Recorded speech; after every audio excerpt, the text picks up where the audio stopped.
Deborah Jean McKneely was born on April 14, 1951. At the age of 39, she lived in Rockdale County, Georgia, and was the devoted mother of 2 young sons. She had been going through a divorce from Donald McKneely after 20 years of marriage when she strangely disappeared. On January 29, 1991, the day she was scheduled to sign her divorce papers, she was apparently abducted from her home between the hours of 7:30 a.m. and 4:45 p.m. Her 11 and 13-year-old sons were at school at the time and discovered her disappearance upon returning home in the late afternoon. When they arrived home, they found a horrifying scene. The back door had been kicked open, a window pane in the garage was broken, and the phone lines had been cut. Blood was found inside the home and in the carport area, but there was no sign of a robbery since her valuable items like a diamond ring and an IBM computer remained untouched. Deborah's glasses, purse, watch, and jewelry were all still inside. The following day, Deborah's tan and black 1985 Chevrolet S10 Blazer was found abandoned in a housing project on Jackson Way in Decatur, DeKalb County, Georgia, approximately 20 to 25 miles away. The keys were inside, and $100 in cash was scattered on the front seat, likely an attempt to encourage a car thief to steal it. Blood was also found inside the vehicle. Deborah and Donald McKneely had been separated since November 1989, following a documented incident in which she accused him of beating her with a wooden board. Deborah had sought refuge in a battered women's shelter and had expressed fear to her brother and a neighbor that Donald would kill her if she proceeded with the divorce. Their legal battle had been bitter, involving significant financial assets, with Deborah anticipating a settlement of approximately $700,000. While Donald was named a suspect, he had an alibi. He was allegedly at his engineering job all day, and dozens of coworkers confirmed this. However, investigators stated that some of his coworkers provided conflicting statements. Donald claimed that the police investigation had caused him to lose his job, though law enforcement attributed his firing to his refusal to cooperate with internal investigations. In the wake of Deborah's disappearance, her 2 sons went to live with her family. However, in May 1992, Donald was granted full custody after a bitter legal battle. In August 1994, Donald filed to have Deborah legally declared dead. This was granted in 2001, at which point he received $69,000 of her financial assets. A significant development in the case involved Janice Johnson, a woman who worked as an executive at Prime Bank and had a relationship with Donald. Investigators found that she had deposited and withdrawn funds from his account multiple times without any documented power of attorney. She was later terminated from her job. She maintained that she had no knowledge of Deborah's disappearance, though investigators continued to question her involvement. The case remained cold until 2013, when the Rockdale County Sheriff's Office reopened the investigation. A new cold case investigator, Ronnie Godwin, hoped that advancements in forensic technology might yield new leads, but so far it hasn't. Deborah's family, including her brother Scott, who named his daughter after her, continues to seek justice. The family home where Deborah disappeared remained in the ownership of one of her sons until 2020. Despite the years that have passed, her loved ones have not given up hope for answers regarding her fate. Deborah Jean McKneely went missing on January 29, 1991, and as of March 2025, she remains missing, and her case, which is now classified as a probable homicide, remains unsolved.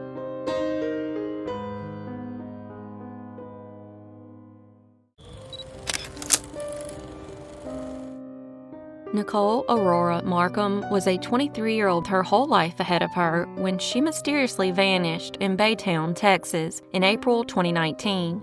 Originally from Alabama, Nicole had relocated to Baytown with her ex-boyfriend, Harley Black, and his family, a decision that, in hindsight, may have placed her in grave danger. Nicole confided in multiple people that she was terrified of them. So much so that she even purchased a gun for protection, an ominous indication that she believed her life was at risk. and then, without warning, she was gone and was last seen on April 12, 2019. Her disappearance was as suspicious as it was troubling. Nicole's car was discovered abandoned on the Fred Hartman Bridge, a location notorious for people taking their own lives. However, there was no evidence she had jumped, no witnesses, no body recovered, and most disturbingly, no usable surveillance footage. Initially, investigators claimed to have reviewed bridge footage, but when Nicole's family pressed for answers, they were met with an alarming revelation: the footage had disappeared. How could such crucial evidence simply vanish? Was this negligence, or was something being deliberately concealed? There were other alarming inconsistencies. If Nicole had planned to end her life, why didn't she take her newly purchased gun with her? Instead, when police arrived at her ex-boyfriend, Harley Black's home at 2 a.m., just hours after Nicole vanished, the gun was in his possession. If he had it, what did that mean? Did Nicole willingly give it to him, or was it taken from her during an altercation? And apparently, it wasn't tested for fingerprints, DNA, or any other forensic evidence. Harley's behavior only deepened the mystery. He insisted he had reported Nicole missing, but police records revealed no such report had ever been filed. Even more troubling, when officers arrived at his residence to investigate, he allegedly provided them with a false description of Nicole. Why would he mislead them about her appearance? What was he hiding? Adding to the suspicion, Harley's sister later told police that just one day before Nicole disappeared, she had pulled a gun on him. Was this an act of self-defense? Had a violent confrontation escalated beyond control? And if so, why wasn't this line of inquiry pursued further? Also interesting is the fact that an empty bottle of alcohol was found inside her car, and apparently, just like the gun, wasn't tested for fingerprints. Allegedly, investigators never sent divers into the water to search for her body, which begs the ultimate question: why was there no genuine effort to investigate what really happened to her? The lack of urgency from law enforcement was glaring. In a recorded phone call between Nicole's sister and a police officer, it became painfully clear that he had little knowledge of the case and no intention of investigating further. He immediately pushed the narrative that she took her own life, despite having no concrete proof to support it. He also dismissed concerns about the missing surveillance footage and refused to acknowledge the suspicious circumstances surrounding Nicole's disappearance. It was as if the case had been written off before it was ever truly opened.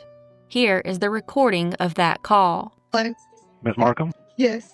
It's Sergeant Brown of the Sheriff's Office. You called me? Yes, sir. I'm so glad you called me back. My sister is Nicole Marcum.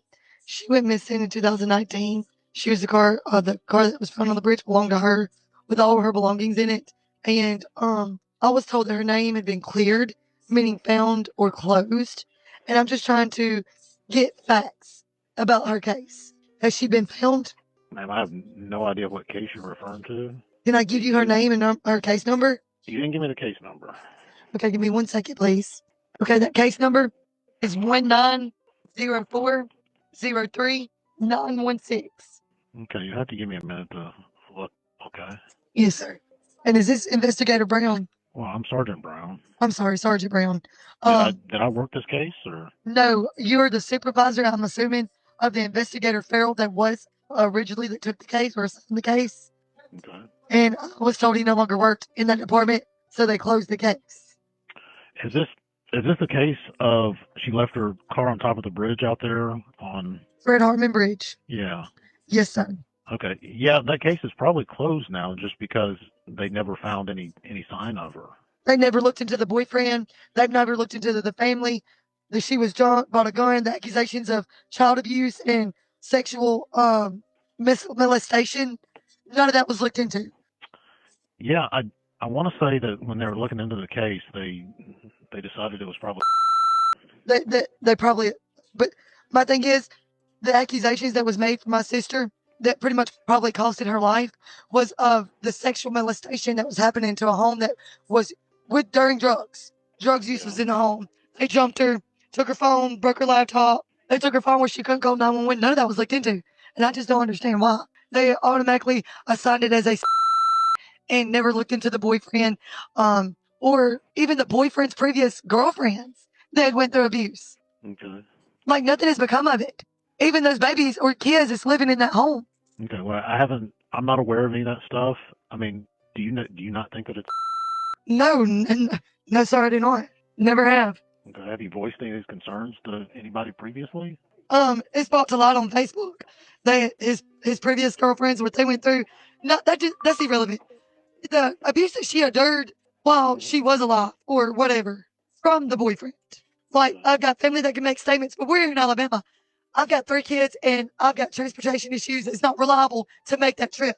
I'm limited on what I can do. No, I understand that. I guess my question is this something that we talked about previously? I mean, did you talk No, about Farrell back then? no. Okay, and so Investigator Farrell never contacted me, updated me with the case, said he was looking into it, never gave me no statements, never gave me nothing. Even the missing persons report that was made said she had brown eyes and brown hair. Clearly, she's got blonde hair and blue eyes. Clearly. Okay. They literally went off everything the boyfriend had stated. They failed to mention everything that happened weeks prior. Social media is helping so much with having things brought to light, if that makes sense. Well, hang on just a second. I was having some problems getting my computer up and going. I'm not exactly what has happened, but there's not been a body found. Just because camera footage shows somebody getting out of her car and then not returning is all I was told. They were supposed to email me the footage, never emailed it, never got it, no contact, nothing. And then I found out the case has been closed and her name has been cleared. Well, the reason that, and so all these other accusations aside, the reason they would do that is because they can't just leave people in there forever. So if they believe that it's, then lots of times they'll go ahead and close it. And that's going off based off what the boyfriend and his family has said. I can see why it was closed. Okay, well, just hang on a minute. I'm perusing the report right now, okay? Can you email me what you have on file, please? Let's see. Well, according to the report, the people that were watching the cameras on the bridge, they see the vehicle pull up and they see a single person get out, and they don't actually see the person jump, but they see the person walking away from the vehicle and then they don't see him anymore. Yeah. So they can pretty much go into another vehicle and it wouldn't be seen on camera, correct? No. What they're saying is the person who got out went over to the edge of the bridge, and then, where the camera is, they can't see him jump off. Okay, is there any way that you can send me that footage? No, I don't think that footage is available anymore. Meaning you don't have it at all? No, I don't believe. Let's see. I don't think it was recorded. I think it was them watching it, the people that were watching the bridge. And they felt the need not to put it in a file to save it? Man, I don't know that it was even recorded at the time. But from reading the report, it sounds like, let's see. Yeah, I'm not seeing anything on here to make me think it's anything other than at the moment, ma'am. Okay, then what footage would I need to email? Like I said, I'm in Alabama. If I've got to get, So if you go to the sheriff's office website, the Harris County Sheriff's Office website, there's a thing there in the media section where you can request reports. You have to basically request a Freedom of Information Act request. I'm sorry, I'm not understanding. Okay, you have to go through our legal department, but it's on the sheriff's office website. And what is that police department that you're at? What is it called? The Harris County Sheriff's Office. Harris County. Okay. I've done called so many different counties. Yeah. So that's the website I would need to go to. Yes, ma'am. Okay. And what would I need to bring as far as like proof? Do I need to bring somebody else up there? And there's No, you don't have to bring anything anywhere. You do it on the internet, on the website. I'm sorry, sir. I do not want to do it on the website. I want to be face to face with somebody. I have other people that's willing to come face to face to file reports, do whatever we need to do. Okay. Do you want a copy of the report, or you want? Yes. Would you please email me a copy of the report, please? Okay. What I'm telling you is, you have to go through our legal department, go onto the website, and request a copy of the report. That's how you get it. Okay. Well, what can I do to get this case opened, other than just getting the report? Well, ma'am, I'm not sure that the case is going to be reopened at this time. Can you explain to me why you feel the need that it won't be reopened? Because it appears that's why. Okay. I mean, short of someone throwing her off that bridge, I mean, according to the report, there's no one else on the bridge. My thing though is, my sister bought a gun, not off the street, for her protection. And then after this incident with the bridge, police show up at his house at 2:00 in the morning, and he hands over her gun. How did he get her gun? Ma'am, I don't know. Exactly. I mean, it sounds like he's not a very good guy. Exactly. And nothing has become of this. Well, I understand that, ma'am, but that still doesn't change the facts of how she killed herself. And you're so certain she killed herself without any proof, without any evidence Ma'am, our investigator went up there and reviewed the footage. that you no longer have on file. Yeah, that's correct. So I'm not sure how they got her to jump off the bridge without anybody else being there. Exactly. It's not like she could have been held at gunpoint and gotten that. Like, none of that could occur. How he got the gun. You 'Cause think she she was had held it. at gunpoint? She had the gun for her safety. Okay, I talked to her understand that day. How did he end up with a gun? I don't know. Maybe she left it at the house. She didn't live with him. She stayed in her car. She was homeless. Okay. None of that was told though, right? However he got it, I don't know. I know it was My only not concern thoroughly is investigated. he was not up there and he didn't throw her off the bridge, put it that way. Yeah, but there's no identification saying that was her. Correct? So y'all just assumed and then closed the case. Who do you think jumped off the bridge then? Do you have footage of anybody jumping off the bridge? Because you just told me that you didn't. No, you can't see it, but you can see that no one else comes off the bridge. So where did that person go? Did the person go left? Did the person go right? Clearly they didn't go back to the car. No, they didn't. So the only other place that they could have gone is off the side of the bridge. And you no longer have that footage, though, right? That's correct. How can that footage be retrieved? I guess it can be, can it? I'm not sure that it can at this point. Okay, so what do I need to get this in this case opened? Well, I don't have any plans to reopen it, put it that way. Okay, is there an investigator that would? No. Not in your department? No. I didn't think so. But all right, Investigator Brown, you have a great day. Okay. Nicole's family was left not only heartbroken, but also gaslit by the very authorities meant to find justice for her. How could they declare the case closed when no body had been found? She was not witnessed taking her own life, and no proper forensic investigation had been conducted. The blatant mishandling of Nicole's case raises troubling questions. Was her disappearance covered up? Was she trafficked? Was her death concealed to protect someone? Nicole's family deserves real answers, not assumptions, not dismissals, and certainly not silence. This case must be reopened. A proper forensic investigation is long overdue. Harley Black and his family's involvement needs to be thoroughly examined, and law enforcement's handling of the case needs to be scrutinized. Nicole's story cannot be forgotten. If there is any hope for justice, the public must demand it. I also want to note that Harley and his family are innocent until proven guilty in a court of law. Sadly, Nicole Aurora Marcum disappeared on April 12, 2019, and as of March 2025, she has not been found, and this case remains unsolved.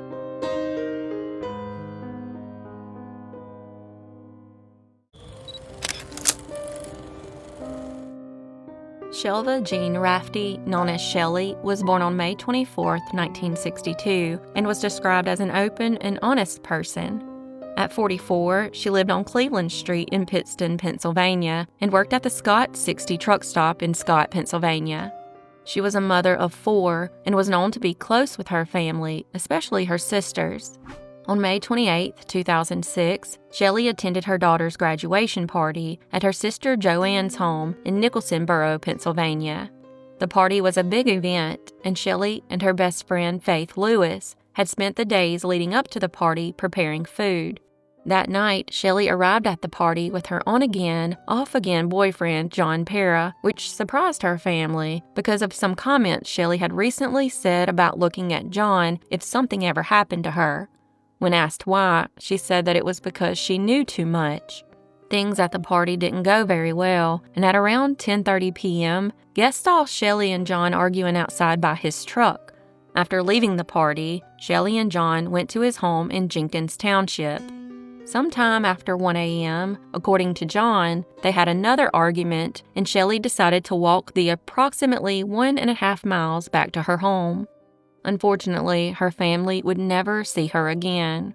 By morning, Faith became concerned after not being able to get in touch with Shelley. She then decided to go to her apartment and found her car still in the back parking lot. She then called Shelley's sister Joanne, who suggested she check with John. However, he claimed he hadn't seen her since the night before. Later that day, Shelley's daughter Janelle and her fiancé reported her missing to the Pittston Police Department. When investigators began looking into her disappearance, they found a witness who saw her in the area of Market and River Streets. They searched Shelley's home and found her television still on, the doors locked, and her IRS tax refund check sitting untouched in the mailbox. They also found no signs of a struggle. Even though Joanne told them what Shelley said about John if she ever disappeared, he's never been officially named as a suspect. Her family also questions his version of events because they don't feel that Shelley would have ever willingly walked home alone at night due to her being afraid of the dark. Over the years, police and community members conducted ground searches, and the FBI even searched a nearby river, but no significant evidence was found. Shelley's purse, which she had at the party, was never recovered. In the years since, major floods have hit the town, leaving her family worried that any potential evidence has been lost forever. Since her disappearance, Shelley's sisters created Lead Me Home Today, a nonprofit organization dedicated to raising awareness about missing persons cases and supporting families searching for their loved ones. Shelva Rafte stood 5'2", weighed 110 pounds, and has blonde hair and green eyes. She went missing on May 29, 2006, and as of March 2025, she has never been found, and this case remains unsolved.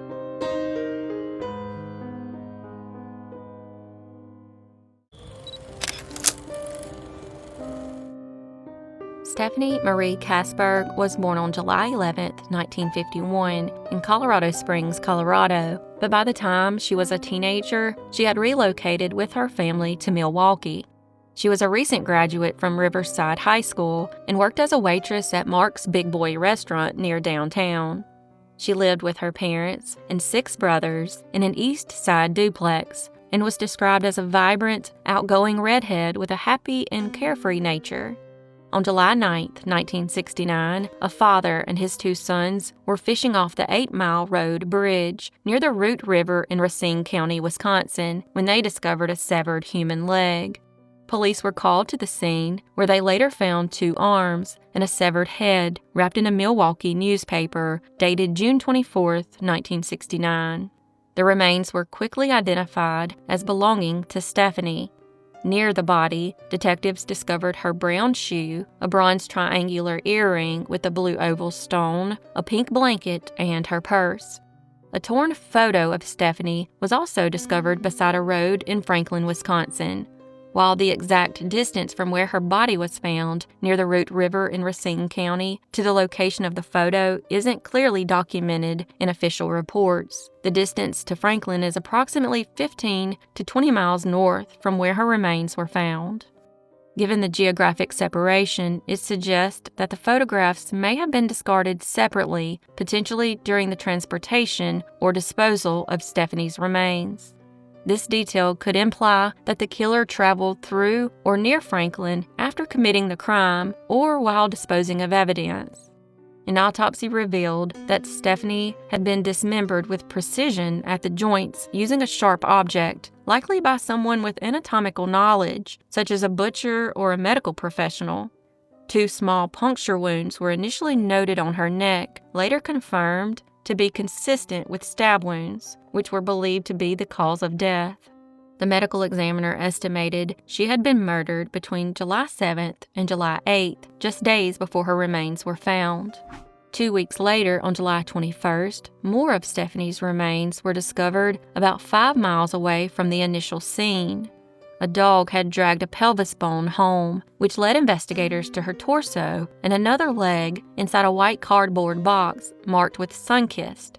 The timeline of her last known movements showed that Stephanie had completed a work shift at Mark's Big Boy restaurant on July 7th, ending at 12:30 a.m. Initial reports indicated that her younger brother saw her getting into a yellow convertible. However, this lead was eventually dismissed by investigators. Conflicting reports also emerged about whether she had even been scheduled to work that evening. The investigation focused on people close to Stephanie, including co-workers, friends, and former partners. A particular person of interest was a young cook at the restaurant who had dated Stephanie but was eventually cleared of suspicion.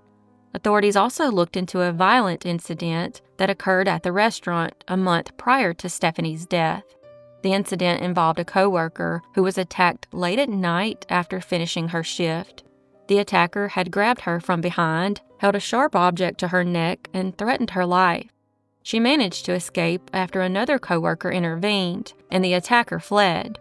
The assailant was described as being about 20 years old, standing 5 feet 8 inches, with light brown or blonde hair, wearing a light jacket and cleated shoes. However, authorities could never confirm if this attack was related to Stephanie's murder. In 1988, nearly 2 decades later, new suspicions emerged when a woman contacted authorities, suggesting that her brother might have been involved in Stephanie's murder. He had worked with Stephanie and had allegedly lied during the original investigation. Adding to the suspicion, he moved to Hawaii just days after her body was discovered. Despite this, police never questioned him due to his lack of a criminal record. In another twist, a woman later claimed that her father, who had since died in prison, was responsible for Stephanie's murder and potentially other unsolved killings. She alleged his DNA would need to be exhumed for comparison due to a prison-related mix-up, but there is no confirmation that this lead was pursued. Additionally, rumors circulated that Stephanie had associations with dangerous local gang members. Some believed she might have been killed as retaliation for rejecting or breaking up with a member. Conversations on forums like Web Sleuths also added to this theory. An anonymous user, who goes by Bill K., said he attended high school with Stephanie and recalled that she was known for hanging out with gang members. He also mentioned a yellow Pontiac convertible linked to Riverside High School students who had connections with the gang. Although police dismissed any connection between the car and Stephanie's murder, these testimonies suggested otherwise. A related incident involved victim Grant Hughes, whose body was found in his car near the Root River around the same time as Stephanie's remains were discovered. Despite the proximity, authorities quickly ruled out any connection between his death and Stephanie's murder. Despite numerous leads, potential suspects, and fresh tips, Stephanie Marie Casberg's case remains unsolved more than 5 decades later. As time goes on, the people involved in the case, whether they were directly involved or had important information, get older, and the chance of getting justice fades. However, her family and those who knew her continued to seek answers and closure for a life tragically cut short. Stephanie Casberg was found murdered on July 9, 1969, and as of March 2025, this case remains unsolved.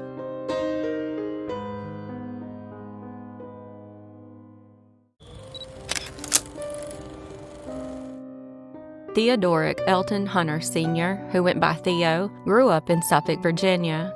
He attended high school in Portsmouth, Virginia, and worked at Food Lion and Walmart for several years. In 1995, he met Priscilla Hunter, and in 1999, they married. They had 2 sons together, but later divorced in 2007. He then remarried in 2010, but in 2013, he once again divorced. He then met Deirdre Gelsheiser Hunter, who ran a trucking firm in Portsmouth and went by the nickname Dee. In October 2018, Theo and Dee married. Unfortunately, the marriage wouldn't even last a year before Theo moved out of the home in July of 2019. Theo worked in facilities maintenance at Virginia International Terminals and had joined the International Longshoremen's Association in July 2019, and after moving out, he began keeping his clothes in a locker there. Regardless, he still popped in and out of the house they shared. On August 24, 2019, Theo took his sons to a Nissan dealership in Hampton to buy them cars for their birthdays. He co-signed their loans and promised to split the payments with them. Later that day, he went to work at a Norfolk shipping terminal before returning to the house he still shared with his estranged wife. According to Deirdre, she asked him to hang up a TV for a friend, which he reluctantly did. She then tried to ask him about a lunchtime meeting he had with a woman that day, but he quickly shut her down, saying that he didn't want to hear her mouth. Around 10:30 p.m., Deirdre went to bed, and when she woke a few hours later, he was gone. His house key was left on the kitchen counter, and his black 2019 Nissan Altima was no longer at the house. Initially, Deirdre was unconcerned because Theo frequently left the house unexpectedly and would always return within a few days. However, this time was different, and after leaving, he was never heard from again. He then failed to show up to work the following day, which was unusual given his dedication to his job. When he failed to show up again on August 27th, his supervisor notified his family. At that point, his mother, Theo Hunter, reported him missing. Police conducted a welfare check at Deirdre's home, but there was no sign of Theo or his vehicle. Theo's Nissan Altima, with Virginia license plate number UYY5688, was last detected by a license plate reader at 3 a.m. on August 25th, heading south on the Monitor-Merrimack Memorial Bridge Tunnel. Neither he nor his vehicle has been seen since. His 2 cell phones, which were active immediately after his disappearance, started going straight to voicemail within days.